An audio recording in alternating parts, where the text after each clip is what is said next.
ଭଲ କଥା ଯେ ମାନ୍ୟବର ମୁଖ୍ୟମନ୍ତ୍ରୀ ମୋହନ ବାବୁ କହିଛନ୍ତି ଯେ ବହିରେ ଯେଉଁ ସବୁ ତ୍ରୁଟି ହେଇଛି ଯେଉଁ 1700 ପାଖାପାଖି ତ୍ରୁଟି ହେଇଛି ଆହୁରି ବି ପଢ଼ିବା ଲୋକମାନେ କହୁଛନ୍ତି ଆହୁରି ବହୁତ ମିଷ୍ଟେକ୍ ସେ ଭିତରେ ଅଛି ବହୁତ ତ୍ରୁଟି ରହିଛି ଏପରି ମାନରେ ଯେଉଁ ତ୍ରୁଟି ରହିଲା ଟାସ୍କ ବୁକ୍ସରେ ଏବଂ ଏତେ ତରବରିଆ ଭାବରେ କରାଗଲା ମୁଁ ଯେଉଁ ପ୍ରଶ୍ନ ଉଠେଇଥିଲି who is the agent who is the sub agent SCRT ର ଏଜେଣ୍ଟ କିଏ ଛପେଇଲା ଏ ବହି କାର ସ୍ୱାର୍ଥ ପାଇଁ ଛପେଇଲା ସେ କେତେ ବଡ଼ ବେନିଫିସିଆରୀ ହେଲା କେତେ ଟଙ୍କାର ଲାଭଖୋର ସେ ହେଇଛି ଏ କଥା ମୁଁ ଆପଣମାନଙ୍କ ସାମ୍ନାରେ ରଖିଥିଲି ଯାହାରି ଉପରେ କେହି ବି ଆଜି ପର୍ଯ୍ୟନ୍ତ ଜବାବ ଦେଇନାହାନ୍ତି ଆପଣମାନେ ବି କାହାକୁ ପଚାରୁନାହାନ୍ତି ଯେ କିଏ ସେ ସବ୍ ଏଜେଣ୍ଟ ଆପଣମାନେ କହିପାରିବେ ନାଇଁ ଖୋଜା ହେଇନି ତାକୁ ଆଉ ମାନ୍ୟବର ମୁଖ୍ୟମନ୍ତ୍ରୀ ମାନୁଛନ୍ତି যে এইটা এড়ে বড় ভুল মানে স্টেটর ভুল এটা যেবে রাজ্য সরকার তরফରୁ ভুল হয়েছে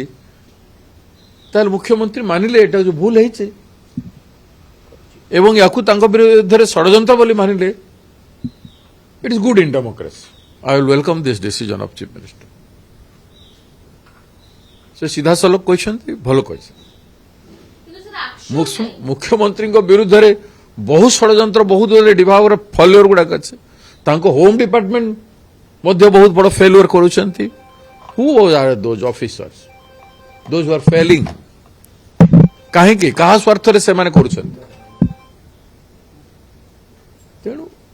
मान्यवर मुख्यमंत्री जदि रियलाइज कलेनी से तुरंत समस्त को कंट्रोल रे नियंतु बही पुनर्बार पब्लिश करंतु करेक्ट करंतु युद्धकालीन भितरे ओडिसा रो नामी शिक्षक मान को डाकंतु ज्ञानी जनक डाकंतु एवं शुद्धिकरण करके पुस्तक संपूर्ण भाव करंतु एडिशन करिवे पढ़ाइला बेल को त्रुटि को संशोधन करी पढ़ेबे एते टीचर हम पाखरे कांती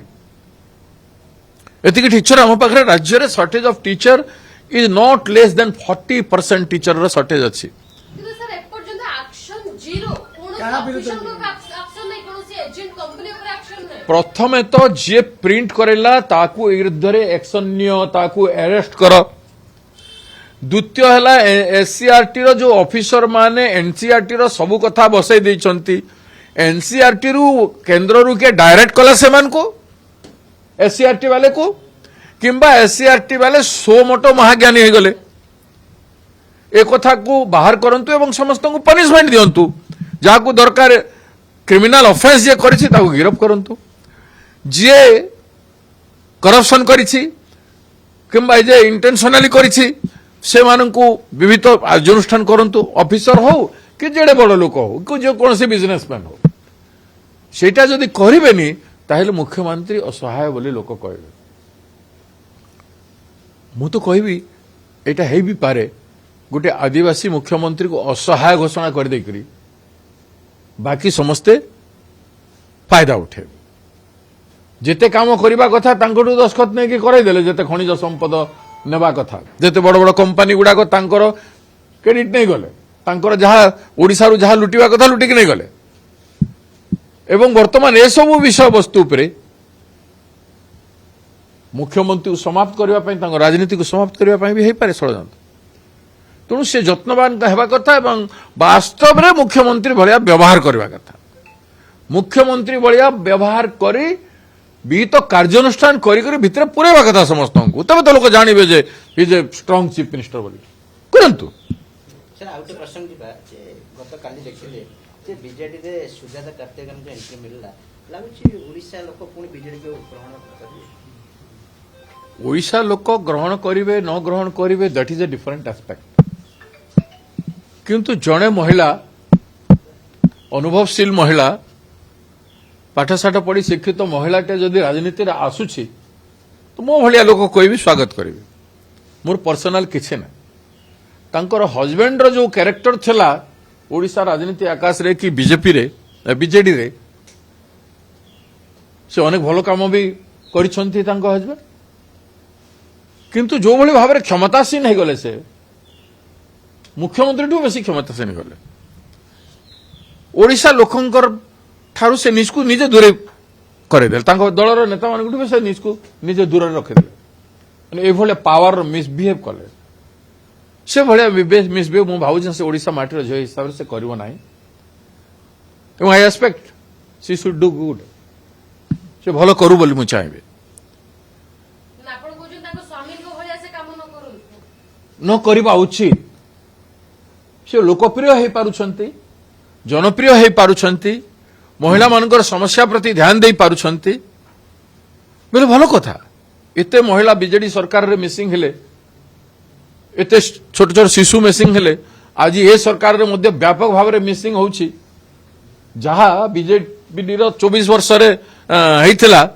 ତାଠୁ ଅଧିକ ଏବେ ୟାଙ୍କର 2 ବର୍ଷରେ ହେଇସାରିଲାଣି କିନ୍ତୁ ସାର୍ ଗୋଟେ ବଡ ଚର୍ଚ୍ଚା ବିଜେଡି ସ୍ପ୍ଲିଟ୍ ହବ ସୁଯୋଗ ଆସିଲେ ନୂଆ ଦିଶା ମିଳିବ ସ୍ପ୍ଲିଟ୍ ହବ ଦିବା ଦେବେ ଅସନ୍ତୁଷ୍ଟ ବି ଆଜି ସରକାର ଦେଖନ୍ତୁ ଲୋକ ଯୋଉମାନେ ବିଜେପି ରୁଲିଂ ପାର୍ଟି ସହିତ ଯୋଉମାନେ ରହିବେ ଯାହାର ଇଡି ଆଇଟି କେସ୍ ଅଛି ସେଇ କ୍ୟାଟେଗୋରୀ ଲୋକ ରହିବେ ଯାହାର ପାୱାର ସାଙ୍ଗରେ ରହିକି ନିଜର ଆର୍ଥିକ ଲାଭ ଏବଂ କ୍ଷମତାବାନ ହେଇକି ନିଜ ନିର୍ବାଚନ ମଣ୍ଡଳୀରେ ସେମାନେ ରିଭାଇଭ୍ କରିବା ପାଇଁ ଚାହୁଁଛନ୍ତି ସେଇ ପ୍ରକାର ଲୋକ ଯିବେ ବିଚାରଗତ ଦୃଷ୍ଟିକୋଣରୁ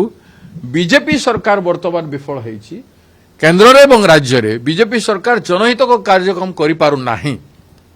ଡେଲିଭର କରିପାରୁନାହିଁ ପରିସ୍ଥିତିର ଚ୍ୟାଲେଞ୍ଜେସକୁ ବିଜେପି ସାମ୍ନା କରିପାରୁନାହିଁ ରାଜ୍ୟ ଏବଂ କେନ୍ଦ୍ର ଏଇଭଳିଆ ପରିସ୍ଥିତିରେ ଯାହାର ରାଜନୈତିକ ବିଚାର ଅଛି ଯେହେତୁ ବିଜେପି ସମ୍ବିଧାନ ବିରୋଧରେ କାମ କରୁଛି ସାମାଜିକ ନ୍ୟାୟ ବିରୋଧରେ କାମ କରୁଛି ଗାନ୍ଧୀଙ୍କ ବିଚାରଧାରା ବିରୋଧରେ କାମ କରୁଛି ସମ୍ପୂର୍ଣ୍ଣ ଭାବରେ ବିଜେପିର ବିଚାରଧାରା ଭିନ୍ନ ତେଣୁ ଯିଏ ବିଜେପି ବିଚାରଧାରାରେ ବିଶ୍ୱାସ କରୁଛି କିମ୍ବା ଯିଏ କେବଳ ପଇସା ପାଇଁ ରାଜନୀତିକୁ ଆସିଛି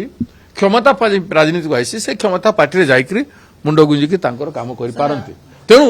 ସ୍ପ୍ଲିଟ୍ ରାଜନୈତିକ ଦଳ ବିଭିନ୍ନ ହେଇଛି ଏବଂ ସ୍ପ୍ଲିଟ୍ର ସମ୍ଭାବନାକୁ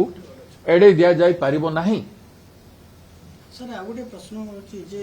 ଆପଣ ଜାଣିଥିବେ ଯେ ବିଜେଡିର 8 ଜଣ ଆପଣଙ୍କର 3 ଜଣ ବିଧାୟକଙ୍କର ସଭ୍ୟପଦ ରଦ୍ଦ ପାଇଁ ଆପଣ କହିଥିଲେ ବାଚସ୍ପତି ଖାରଜ 3 ମାସ ପରେ ବାଚସ୍ପତି ଗୋଟେ କମିଟି କଲେ ସବୁ 11 ଜଣଙ୍କୁ ରଖିଛନ୍ତି ସେ ବାଚସ୍ପତି କିନ୍ତୁ ପୂର୍ବରୁ କହିଥିଲେ ଯେ ମୁଁ କଥା ହେଇ ସବୁ ଦଳର ସହିତ କଥା ହେଇକି କମିଟିରେ ସ୍ଥାନ ଦିଆଯାଇଛି 11 ଜଣଙ୍କୁ ଆମ ଦଳର କାହାକୁ ରଖିଛନ୍ତି ଆମ ସାଙ୍ଗରେ କଥା ହେଇନାହାନ୍ତି ଆମେ ଜାଣୁନାହୁଁ ଏବଂ ଆମ ଦଳର ଯେଉଁମାନଙ୍କୁ ଆମେ ସଦସ୍ୟତା ରଦ୍ଦ ପାଇଁ କରିଥିଲୁ ସେମାନଙ୍କର 10th ସିଡ୍ୟୁଲ କେମିତି ଭାଉଲେସନ କଲେ ସେମାନେ ସେଇଟା ତଥ୍ୟ ଆମକୁ ସେ ମାଗିବାର ଥିଲା ମାନ୍ୟବର ସ୍ପିକର ମହୋଦୟ ମାଗିବାର ଥିଲା ସେ ତଥ୍ୟ ନ ମାଗିକି ନିଷ୍ପତ୍ତି ନେଲେ ଆମେ ଜାଣିଲୁ ଯେହେତୁ ସ୍ପିକର ଶାସକ ଦଳର ଏଣ୍ଡ ବେନିଫିସିଆରୀ ହେଉଛନ୍ତି ଶାସକ ଦଳ ସେଥିପାଇଁ ସେ ଏମାନଙ୍କର ସଦସ୍ୟତା ରଦ୍ଦ କରିବେ ନାହିଁ ଏବଂ ସେମାନେ ବର୍ତ୍ତମାନ ରୁଲିଂ ପାର୍ଟିକୁ ଭୋଟ ବି ଦେଇଥିଲେ ତାଙ୍କଠୁ ବେନିଫିଟ ବି ସେତେବେଳେ ନେଲେ ଏବେ ବି ବେନିଫିଟ ନେଉଛନ୍ତି ଏବଂ ସେମାନେ ସବୁ ବେନିଫିଟ ନେବେ କିଛି ସେ ଭିତରୁ ବିଜେପିକୁ ସାମିଲ ବି ହେଇଯିବେ ଯେଉଁମାନେ ତାଙ୍କ ପାଇଁ ଥ୍ରିଟ୍ ହେବେ ନାହିଁ ସେମାନଙ୍କୁ ସାମିଲ ବି କରେଇ ନେବେ କିନ୍ତୁ କମିଟିରେ ସ୍ଥାନ ପାଇଲେ ଆପଣ କିଛି ଅବଜେକ୍ସନ ନାଇଁ ଆମର ଅବଜେକ୍ସନ ଅଛି ଆମ ଦଳ ତରଫରୁ କମିଟିରେ କେହି ସ୍ଥାନ ପାଇପାରିବେ ନାହିଁ କଂଗ୍ରେସ ଦଳର ବିଧାୟକ ଆଜି ବି 11 ଜଣ ଅଛନ୍ତି ତେଣୁ 11 ଜଣ ଭିତରୁ କାହାକୁ କରିବା କଥା ଆଉ 11 ଜଣ ଭିତରୁ ନ କରିକି କଂଗ୍ରେସର କୋଟାରୁ ଯଦି 3 ଜଣ କରିଛନ୍ତି ସେଇଟା ବି ଡେମୋକ୍ରେଟିକ ଅପରାଧ ସେଇଟା ଫେଭରିଜମ ଦେଖାଇଛି ଯଦି ଆମ ପଟରୁ ଆମେ କାହାକୁ ଆମ ଦଳରୁ କେହି ତ ଲେଖିକି ଦେଇନାହାନ୍ତି ଦଳ କହିବ ପିସି ପ୍ରେସିଡେଣ୍ଟ କହିବେ କି ସିଏଲପି କହିବ ଆମ ଦଳ ତରଫରୁ କୌଣସି ଏମିତି ଦିଆଯାଏ ନା ଠିକ ହେଲା ନାହିଁ ସେମାନେ ଇଣ୍ଡିଭିଜୁଆଲ ସେମାନେ ବର୍ତ୍ତମାନ ବିଜେପିର ଲୋକ Choose excellence. Choose Kripajal Engineering College. Admissions open for Diploma, BTech, MTech, MCA, MBA and PGDM. Apply now.